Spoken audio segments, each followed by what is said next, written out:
Hoje eu quero falar com você sobre estes assuntos. Crie estratégias em silêncio e deixe a vitória falar por você. Quem disse que você precisa de cobertura espiritual de alguém?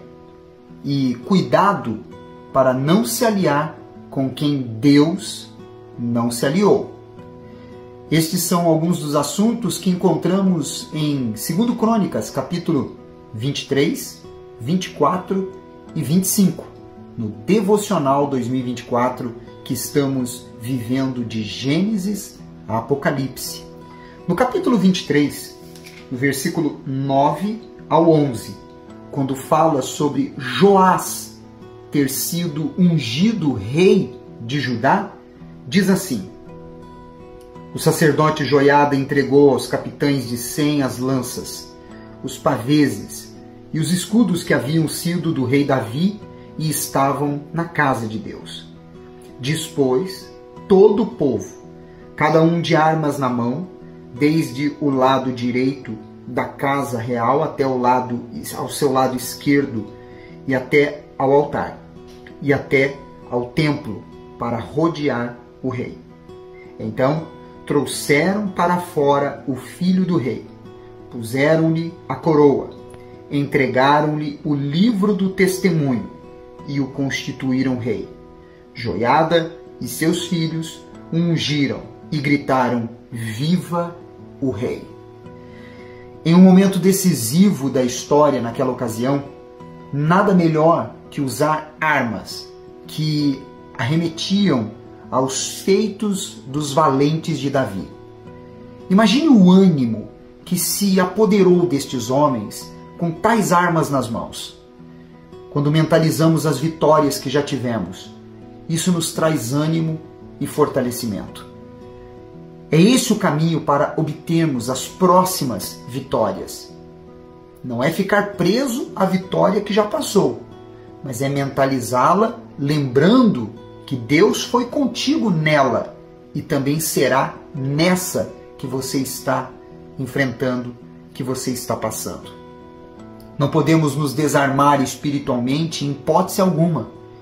Devemos nos manter firmes com as armas da fé: oração, jejum, confiança na palavra de Deus e nas suas promessas, e assim Deus será conosco. No capítulo 23 ainda, versículo 12 ao 15, acontece a morte de Atalia. Ouvindo Atalia o clamor do povo que corria e louvava o rei, veio para onde este se achava na casa do Senhor. Olhou, e eis que o rei estava junto à coluna, à entrada, e os capitães e os que tocavam trombetas junto ao rei. E todo o povo da terra se alegrava, e se tocavam trombetas. Também os cantores com os instrumentos músicos dirigiam o canto de louvores. Então Atalia rasgou os seus vestidos e clamou: traição, traição!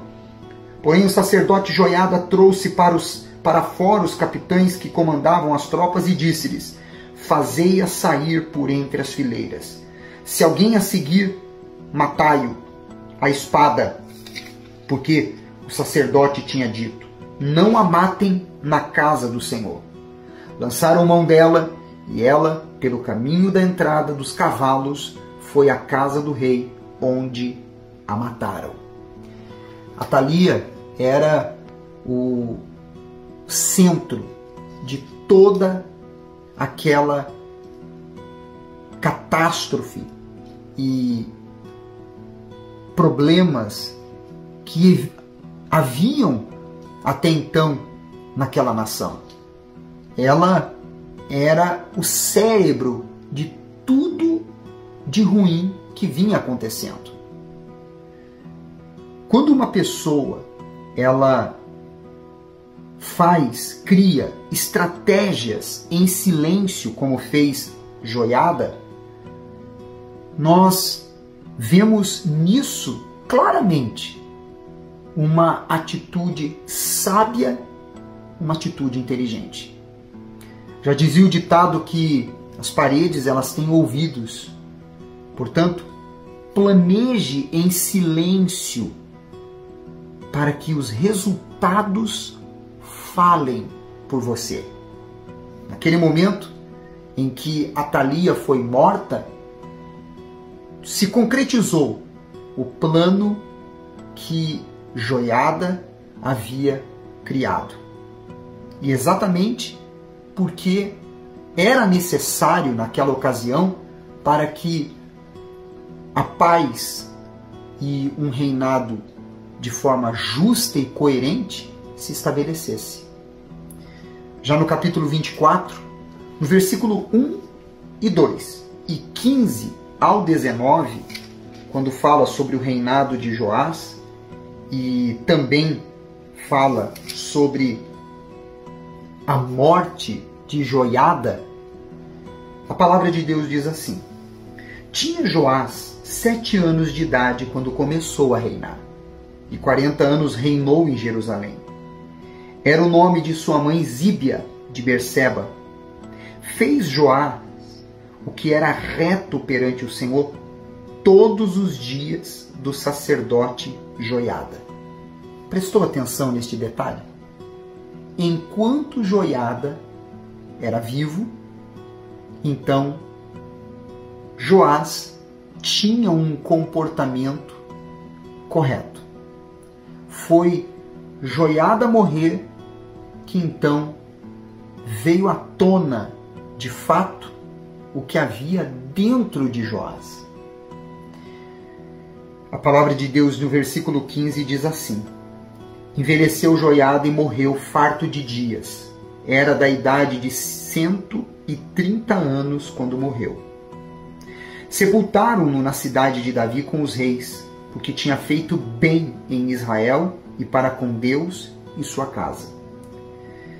Diz: depois da morte de Joiada, vieram os príncipes de Judá e se prostraram perante o rei, e o rei os ouviu.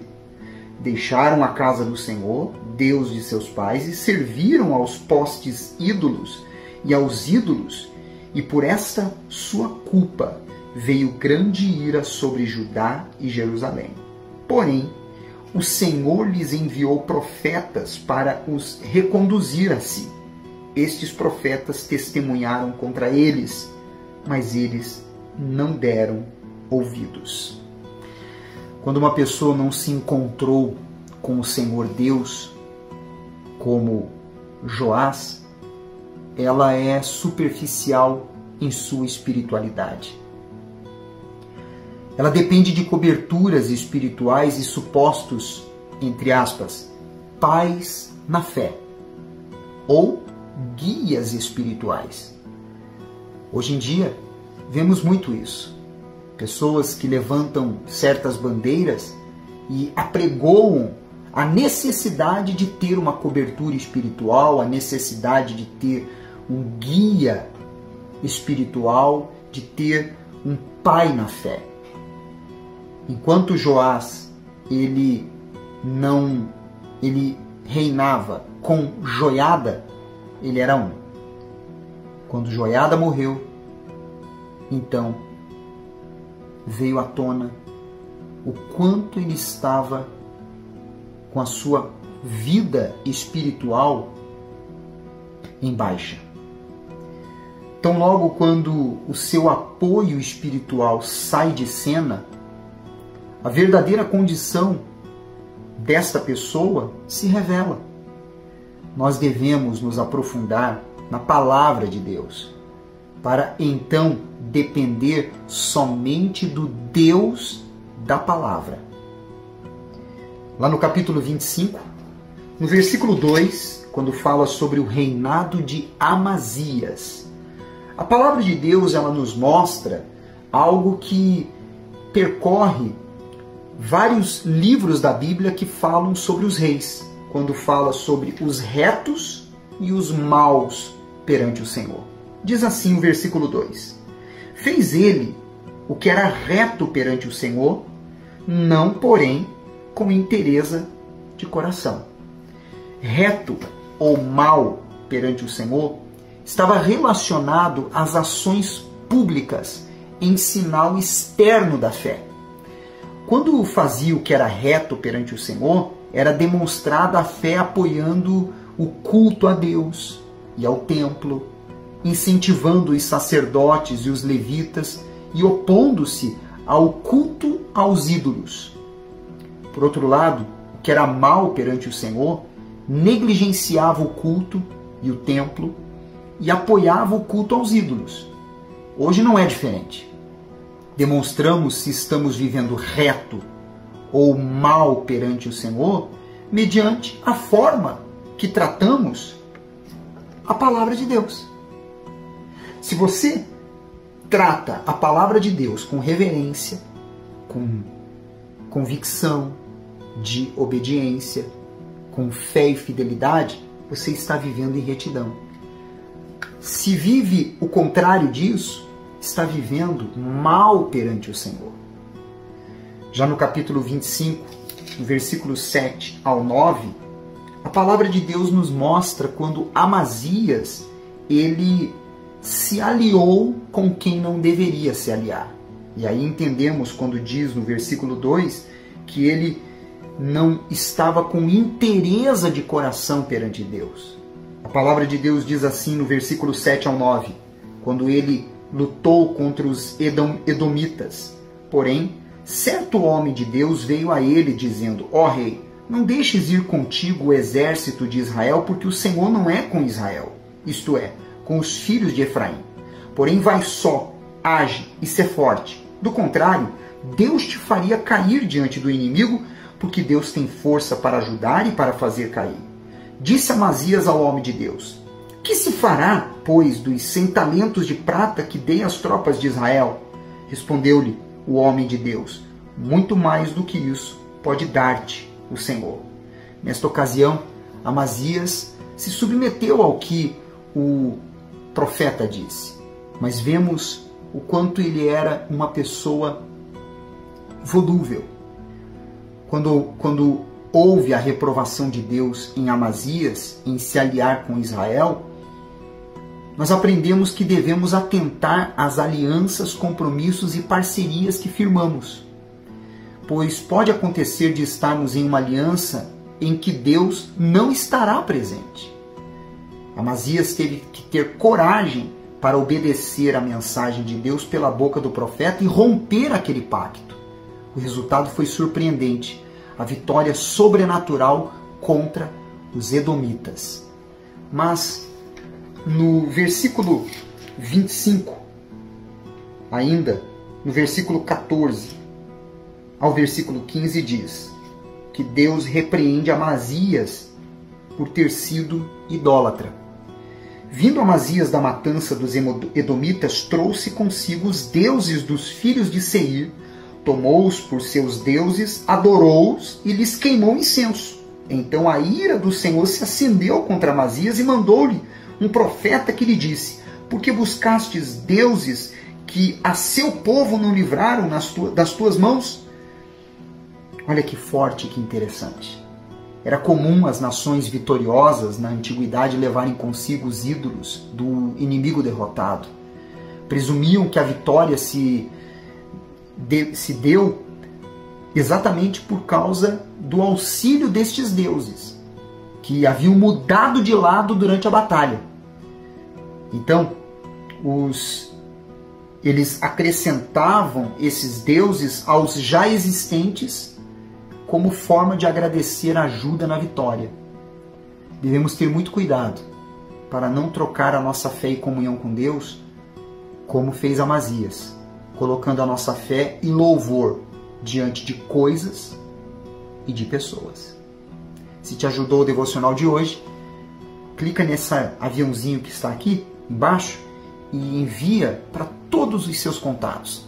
Coloque também no seu story, nas suas redes sociais, listas de transmissão. Deixe o seu like e o seu comentário. Amanhã eu volto com você com mais devocional. Deus te abençoe. Você é especial para Deus.